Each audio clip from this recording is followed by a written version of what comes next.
And as soon as I calm down, I'm focusing on something else. And I'm trying to figure out, how do I not do that? Well, this is how you not. First of all, you're not broken at all. You have I'm trying not to think about it. I'm thinking about it. You have a healthy, creative mind. This is what minds are for.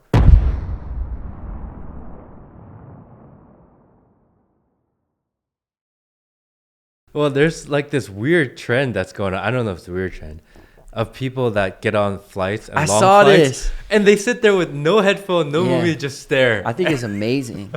It's amazing. They're meditating. Have you tried that? No, I haven't. Maybe now. But I've done long meditation retreats, a solitude.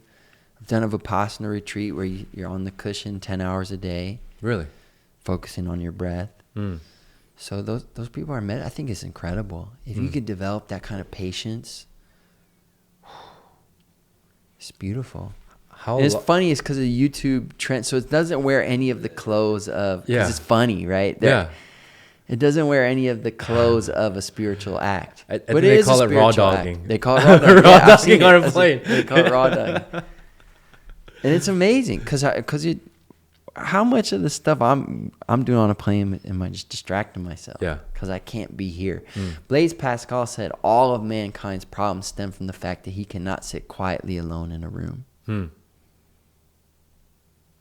go on one of these retreats, you find out actually doing nothing is the hardest thing to do. Yeah. You know, and it's like, if we knew how to do nothing, I believe that would solve a lot or relieve a lot of suffering.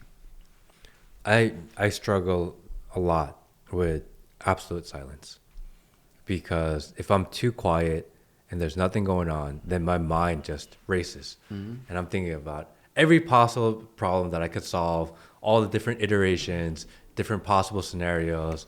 Like, if I do this, and this can happen. If I think of it this way, then I can think of it this way. Reframing arguments to see like multiple angles, multiple sides. You can take one problem and you can think about it for 10 hours, but I'm constantly thinking. It's actually exhausting. Yeah, you're not resting. I actually don't sleep very much. Yeah, I it sleep doesn't an surprise average me. of 4 hours a day. I think I average 5 hours over the last 6 years, because if I try to sleep and get full 8 hours, it means I have to lay in bed when I'm not fully ready to sleep yet. And that 10 or 15 or 30 minutes or an hour drives me crazy, because my mind just races. So I wait until I'm so tired that as soon as I put my head down, I fall asleep. This is like the way I protect that, that mind running. I don't know how to like just sit still and be quiet. I don't know if maybe meditating would be good, or if that's make it worse. You know what I mean? Well, it would definitely make it better, for sure. For sure. So yeah, we can do something right now. Okay. I'll teach you some. We'll do a version of Vipassana meditation. I love Vipassana because there's no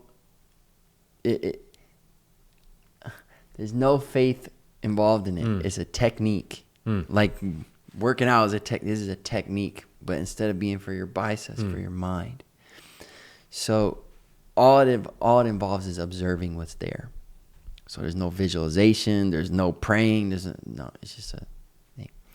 So this is why I love this flavor of meditation. It's not the one I use every day, but it's a beautiful practice. In some ways it's dry because it's just there. You're not visualizing light coming down or this thing, right? But that's sort of its beauty is in its like economy.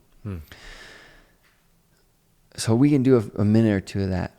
But then I would really challenge you to consider going to a Vipassana retreat. They're going to take your phone. It's 10 days long. You're going to live like a monk for 10 days. You're going to be separated. The men and women are separated, so you're not distracted. And you're not going to talk to another human. Except for the teacher. If you have questions, you can speak to the teacher. But the other participants who are like you, there's no goofing around or talk. You don't even make I'm like physically getting antsy just thinking about that. That's why you need to go. That's why you need to go. So just that thought of it, I'm like nervous. My whole body, I can feel it tensing up. So and then you're going to sit and they're going to teach you how to do this. and it's going to be really hard, but you're going to keep doing it. And eventually you will overcome this and you will gain a superpower, which is how to turn this mind off of all problems.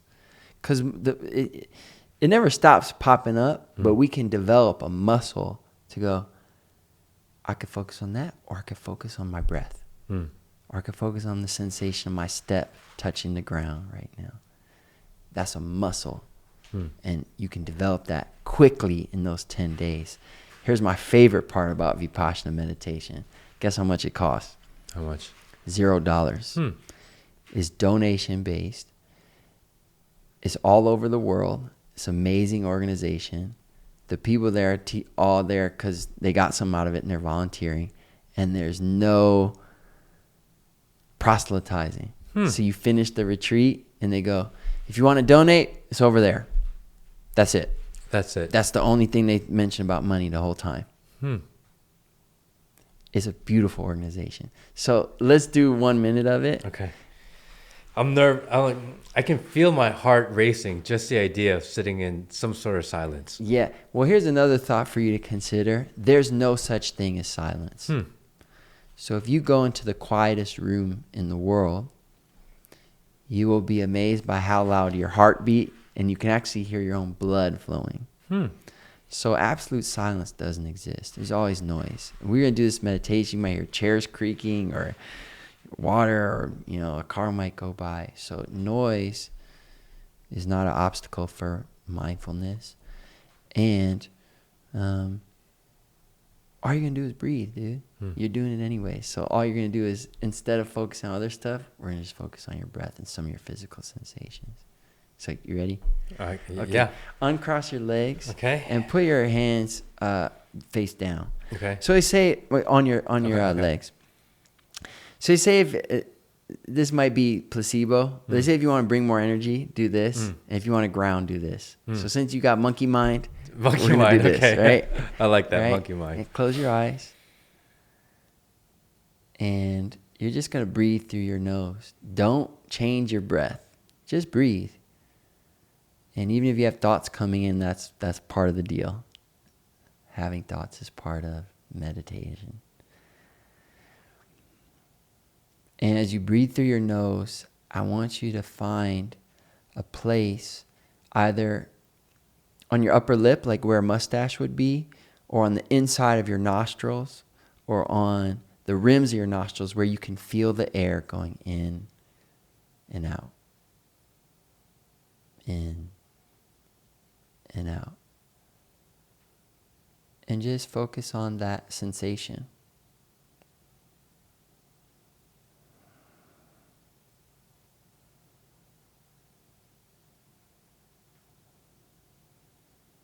Again, if thoughts creep in, just gently refocus on the sensation of the air going in and out.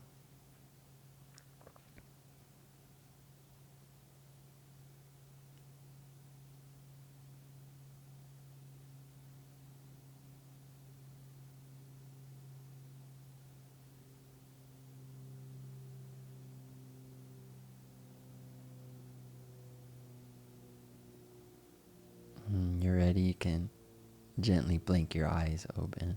No rush.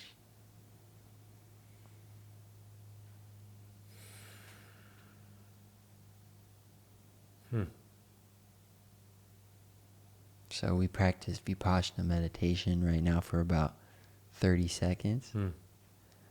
But as you do that, usually you meditate 20 minutes. On the retreat, you do it for an hour or 2 hours. You can imagine that deepening. And it's a deep process. And I believe it actually brings closer to God because you're getting the mind out of the way. And tell me what you experienced. So, I feel calmer. I feel my mind racing less. I'm also interviewing Mike Posner, so I'm still, like, my mind is still kind of racing. Yeah. It's like the cameras are on. The setting, the cameras are on. Yeah. um, I think my mind's like either it's built this way or it's broken. Definitely not. Because I'm thinking, okay, there's a house over there. I wonder what they do over there. Mm. And then I heard the plane, and I'm thinking, oh, I wonder where they're going. I wonder if there's an airport around here. Like, is it close? Can you fly a plane near here? Like, my mind just... Yeah. Even when I'm trying to comment, I take, like, the smallest signal because I can see a house kind of all the way in the distance over your shoulder. And I've known it's there. And as soon as I calm down, I'm focusing on something else. And I'm trying to figure out, how do I not do that? Well, this is how you not... First of all, you're not broken at all. You have I'm trying to not think about it, and I'm thinking about it. You have a healthy, creative mind. This is what minds are for. They're to create. They're also to scan for problems and keep us alive. So your mind works perfect. They're not designed to make us happy or calm, right? They're designed to keep us alive. So the way you can calm the mind is what we just did, but we did it for 30 seconds, right? So it's like, if I do 3 bicep curls, I'm like, where's my big guns? You'd go, dude, you need to put some more work in, right? So this is a daily practice, right? So I just wanted to do a little minute with you or 30 seconds with you. But if you go on that retreat, you will discover a calm that you won't believe. You will break through that mind. And it's not breaking through, it's going, who am I if I'm not my thoughts? I don't think we're our minds. I'd love to hear your take on that. But my mind is like, it does the same thing, right? Like what you described is it's most people's experience of life. And the thoughts that pop into this head are often not who I am. They're often negative. Sometimes they're violent occasionally. Like, I want to hit this person. I don't do it. But I'm not going to lie and say I never have a thought like that, because I do. Sometimes they're really like primal.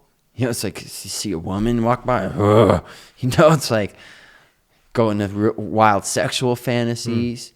You know, and this, I'm comfortable saying that because it's everyone's experience of having a mind.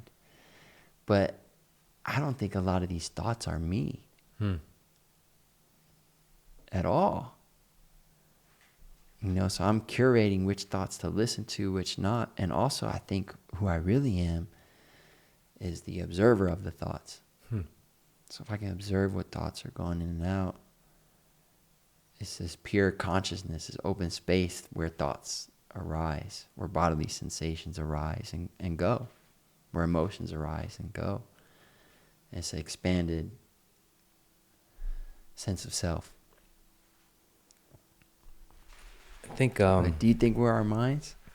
Well, there was a time, because in my mind always, I'm like, I'm just this random guy from the corner of Georgia. One day started talking to camera and like, look at where I am. This is amazing. And for the first, I'm going to say 6 months, a year, or about 6 months, every day I'm like, why? What am I doing in this position? Why do I have the ability to even have conversations with people like you? Like, what is the purpose? Is there a plan? Is there a God's plan? I'm like, what am I doing in this world that somehow I'm like just dropped in the middle of it? And I spent a lot of time trying to figure that out because, again, that's how my mind works. I got to figure out these are all the possible scenarios, there's situations. This is what the plan is. No, this is what the plan is. Actually, here's a glimpse of the plan. Maybe you got to iterate to make the plan better. Always. And I made a conscious choice that for me to think that I'm going to figure out what God's plan for me is kind of ridiculous and actually really proud. We live in a 3D world, and I'm trying to figure out a 5D problem. It's actually not even possible. So I let that go completely. And every day I wake up in the morning and I pray and I say, God, what do you want me to do today? And that's what I do. I've taken all of that other thought out of it. You see, I don't even show up with notes. Never. It's amazing. Before I go into any recording, before I even talk in front of a camera, or I go live or go talk in front of people, say a prayer, and I go. That's it.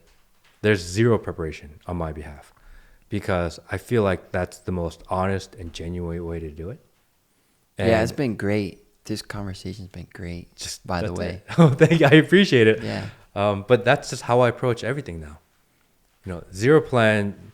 Oh, there's a plan because my mind's always naturally thinking of plans. So I don't actually have a plan.